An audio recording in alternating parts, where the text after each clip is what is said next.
children's playground at Elmwood Park. Welcome, Tim.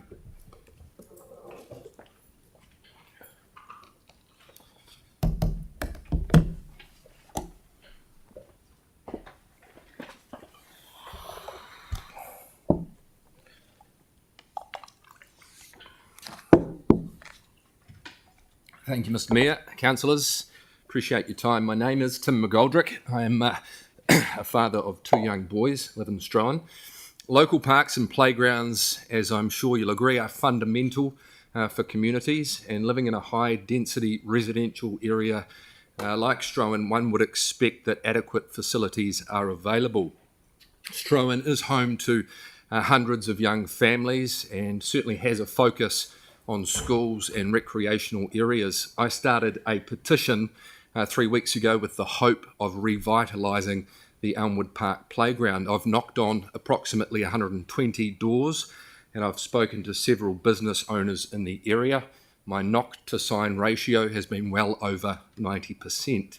130 signatures in writing alongside an online petition of 106 signatures, so 255 in total and counting. As I'm sure you are all aware, considerable improvements have been made recently to both the Old Collegians Cricket Pavilion and the Elmwood Bowling Club. The bowling club itself raised and spent over $4 million and the cricket club over $1 million. Both are being used extensively as community facilities for other purposes, gatherings, functions and events. I think a superb use of private money in a public reserve. This has not only enhanced the use of the park, but it's also enabled the community to grow better and connect with one another. I'm of the understanding that the playground is approximately 38 years old. It seems to be the only facility in the park in which hasn't been improved in this time. In my submission, I request that money be set aside in the annual plan to upgrade the playground in keeping with the rest of the improvements which have been predominantly community driven and funded. Every person who has signed agrees that the playground is beyond outdated and needs significant refurbishment. It doesn't meet the standard in which ratepayers should be entitled to. We feel that it is time that council improve their position with the playground, perhaps not to the extravagance of what Parliament spent in 2019 when they essentially handed over $572,000 for a new slide, but surely we can work together to achieve something. Thank you again for your time. I'm happy to answer any questions or pass on some suggestions in which I've received from the community. Okay, thank you, Tim. That's great. Vic, please. Thank you, Tim. My question is actually for the organisation to understand where this playground is in their renewal cycle, please. We can find that out. Find that out. Okay. We will. Tim? Yeah. Have you been to your local community board and raised this? I've spoken with Hamish Campbell. He's given me some contacts, but my first port of call was to come and speak with you all. Right. I think it'd be really good to go to present this to your community board because and local body elections are coming. Just saying, Okay. Kelly? Yeah, thanks, Tim. It was my childhood park down there a long time ago. Did you say that some of the facilities down there have been community funded? The Elmwood Cricket, the Old Collegian and but not, Bowling Club? Not the playground No. or anything like that. Okay. Cheers, sorry, I must hear that. Tyler? Kia ora, mate. Hey, what was the feedback that came back from the community around what they'd like to see in the playground? Yeah, good question. I mean, as parents, we've all been to the Sumners, the Scarboroughs, the Little River Park. It's something we enjoy stopping at when we head to Akaroa. It's a lovely thing to break up the trip with. Aberley Park, Margaret Mayhew. It's a flagship. But the children's playground within the botanical gardens, I think subpar. It should really be an icon of the city, as like the gardens are themselves. But look, when you start looking around at Melvin Park and you see the the exercise equipment for the oldies, all the young ones there, shade, paddling pools, flying foxes, hamster wheels, roundabouts. As I say, that we're not expecting $500,000 to be spent on it, but they'd certainly like to see something. Structures, routines. When you have young ones, having something convenient opposed to packing your car up and going to Margaret Mayhew and back. I've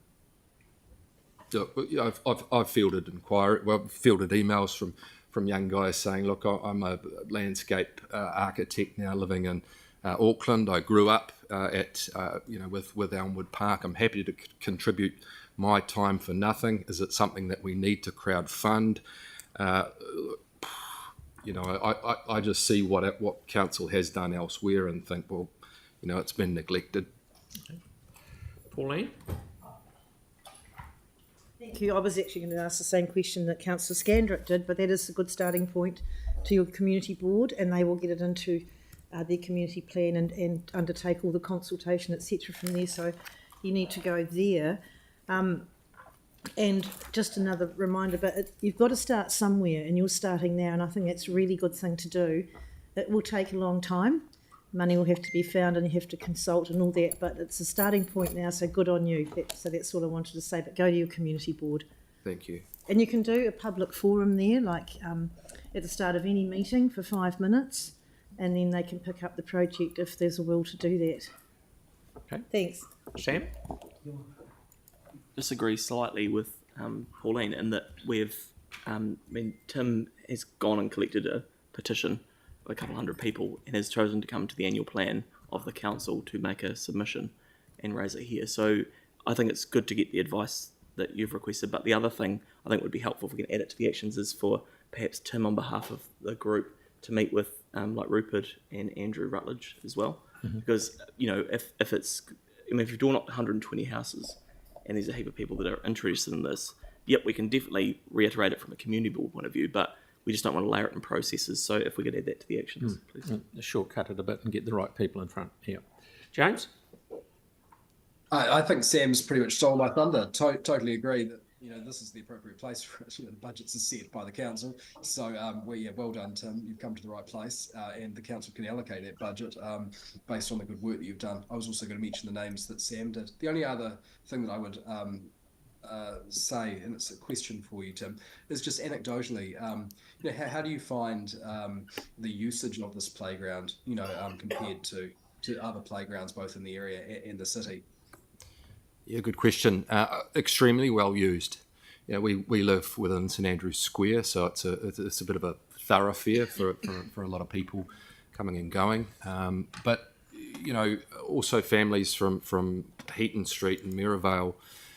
It's a park in which they use. I've door knocked parts of Heaton Street. They agree.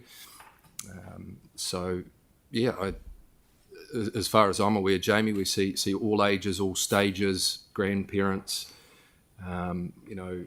people from Elmwood School even use it during the week. I think a couple of classes head over there for a point of difference or whatever.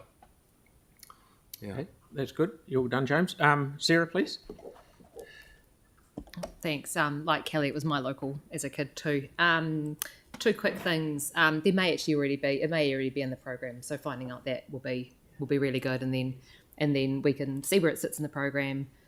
The board can choose. The boards get to decide within their areas as well which ones take priority, which is quite helpful as well. But we can set an extra budget if we want. You mentioned the playground at the Botanic Gardens. Just let you know that is underway. So there's planning happening this financial year. And there's it's the new sort of Gondwana Children's Garden project with the new playground in it that's currently underway and will be built over the next 3 years. Right. Yeah, so that's Okay, and underway. lastly, Aaron, please. Yeah, Tim, since you've already spoke to a landscape architect that's willing to do some drawings, I'm sure our community board would accept those drawings gratefully, and then we can pass them on to staff, and that can be a potential PPP for a playground. We've got it happening out in Belfast as well, so staff are exploring what are the barriers or or working points of PPPs around playgrounds. So it's already happening in our area. So feel free if he wants to draw something up that would take a serious look at it. Okay. What's that? Tim's already knocked on the door of a number of businesses. A number of them may have said, hey, we'd be happy to put our name on the playground and pay for it. So that's how PPPs sometimes work, because that's what's been offered in Belfast, to heat the pool and extend the life of it at no cost to the ratepayer. So we're looking at it. Why wouldn't we? It's certainly an avenue can be looked at. Tim, thank you so much for coming in and all your work with the petition too. Thanks for your time. Thank you. Very good. So now we are, look at that, right on time. Suki, please.